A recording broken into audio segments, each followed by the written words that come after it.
जय हिंद दोस्तों। बिहार एक ऐसा प्रदेश जहां के राजनेता और यहाँ के निवासी बड़े बड़े आईएएस आईपीएस अधिकारी जो यहाँ कार्यरत हैं,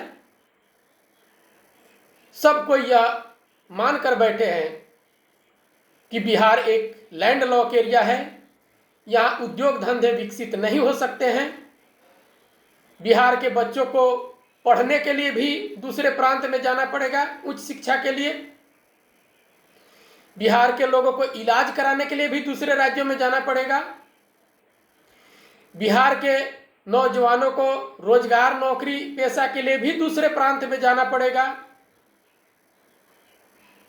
यह सब मानकर बैठे हैं।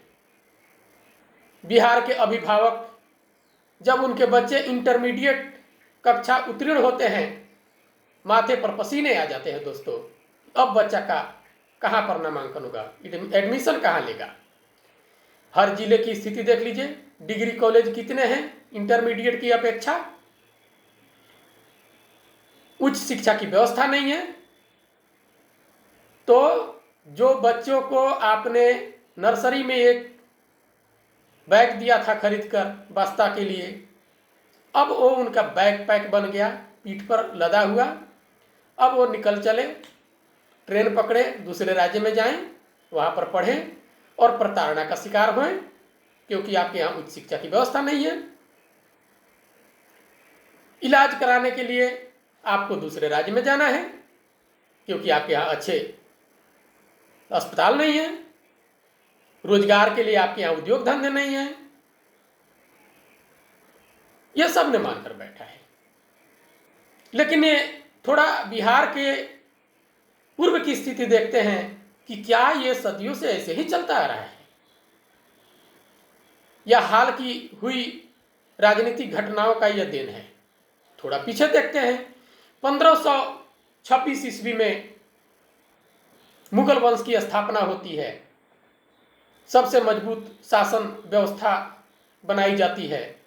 उस समय ढाका चिटगांव से लेकर और अफगान बॉर्डर तक भारत हुआ करता था। उसके बाद 1600 ईस्वी में ईस्ट इंडिया कंपनी की स्थापना होती है।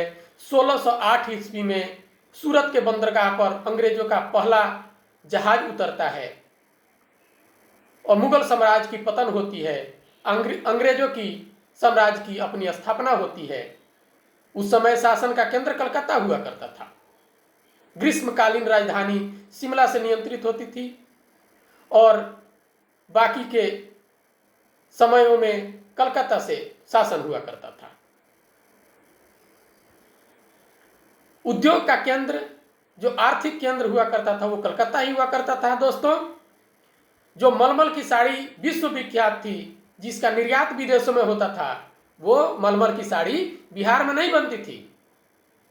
वो मलमल की साड़ी ढाका में बनती थी, जो आज बांग्लादेश है। लेकिन उस समय वो बंगाल प्रेसिडेंसी के अंदर था।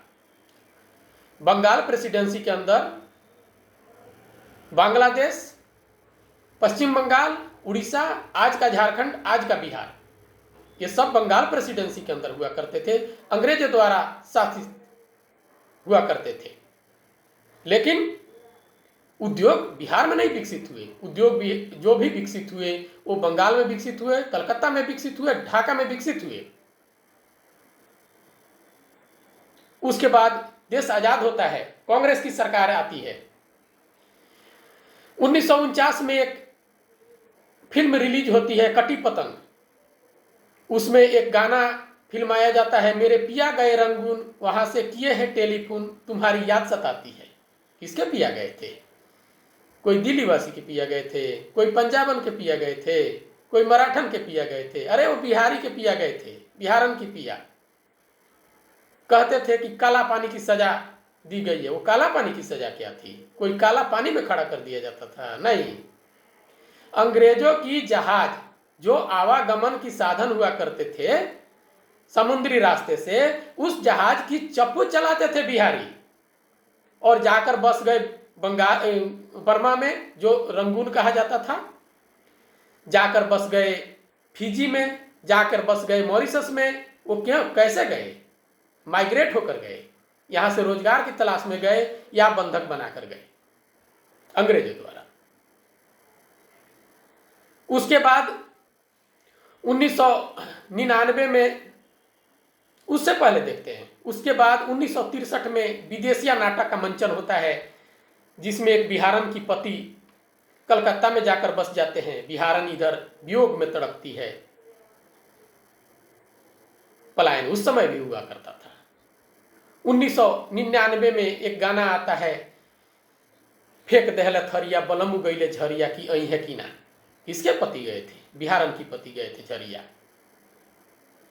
उसके बाद 2004 में एक गाना आता है, देवरा तूरी की ली छोड़ के तू कहिया अइब दिली देवरा तूरी। वियोग का दौर है दोस्तों, बिहारन वियोग में तड़प रही है, मजबूरी है, विवशता है, नहीं कमाएंगे तो खाएंगे क्या, घर गृहस्थी कैसे चलेगी, बाल बच्चे की परवरिश कैसे होगी।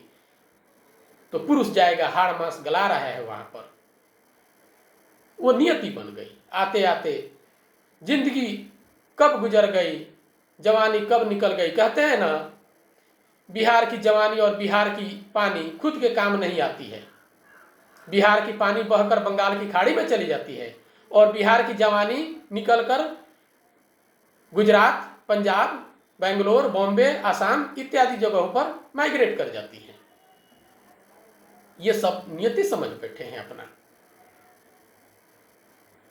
कहने का मतलब है दोस्तों कि सबसे मजबूत सरकारें आई, मुगलों की शासन आई, उसके बाद उससे भी मजबूत अंग्रेजों की सरकारें आई, कांग्रेस की सरकारें आई, लालू की सरकारें आई, लालू प्लस कांग्रेस की सरकारें आई बिहार में। लेकिन बिहार का परिदृश्य नहीं बदला, बिहारियों की नियति नहीं बदली। बिहारियों के लिए यह नियति बन चुका है कि बच्चे बड़े होंगे, जब जुआ स्थिति में आएंगे तो उनको दूसरे राज्यों में जाना पड़ेगा, ट्रेन में धक्के खाना पड़ेगा और वहां पर रोजी रोटी के लिए इधर उधर भटकना पड़ेगा। दूसरे प्रांतों में वहां के स्थानीय निवासी द्वारा प्रताड़ित होना पड़ेगा, इत्यादि इत्यादि। लेकिन दोस्तों एक इंसान आया है, प्रशांत किशोर, जन सुराज वाला, कहते हैं ना, को अपना सब कुछ वो भी दांव पर लगाकर चला है।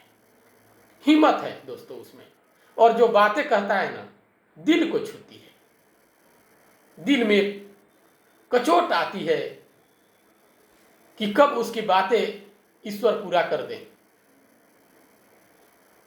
और कब बिहार का कायाकल्प हो जाए। कहते हैं ना कि बिहार की बेटी एक बार विदा होती है ससुराल जाने के लिए, लेकिन बिहार के बेटे साल में 2 बार विदा होते हैं दिल्ली गुजरात जाने के लिए, दिवाली में और छठ में और होली में। तो 2 बार 3 बार इनका प्लान विदाई होते रहता है, और जब भी जाते घर से रोते ही जाते हैं। क्या ये परिस्थिति बदलेगी? क्या एक बार हम प्रशांत किशोर पर दाव लगा सकते हैं अपना? वोट देते देते तो दोस्तों अंगूठे घिस गए, पीढ़ियां गुजर गई, कुछ नहीं बदला। और मान लीजिए कि वो एक ठग है, अगर वो कुछ नहीं करेगा तो हमारा बिगड़ा क्या है? हम तो ऐसे ही फर्श पर पड़े हुए हैं। लेकिन अगर वो ईमानदार है, कहीं उसकी बातों में सच्चाई है,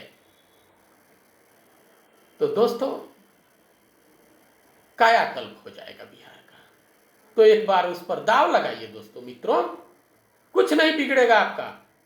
पहले से बिगड़ा हुआ, अब क्या बिगड़ेगा? ऐसे ही आपके बच्चे, हमारे बच्चे सब तैयार है झोला लेकर ट्रेन पकड़ने के लिए, तो बिगड़ने वाला क्या है?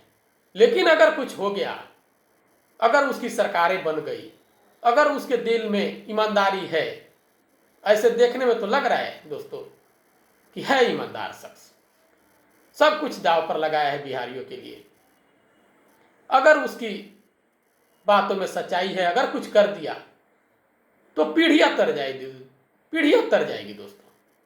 तो कर दीजिए एक बार वोट जन सुराज को। जय हिंद दोस्तों, जय भारत, जय बिहार दोस्तों, धन्यवाद।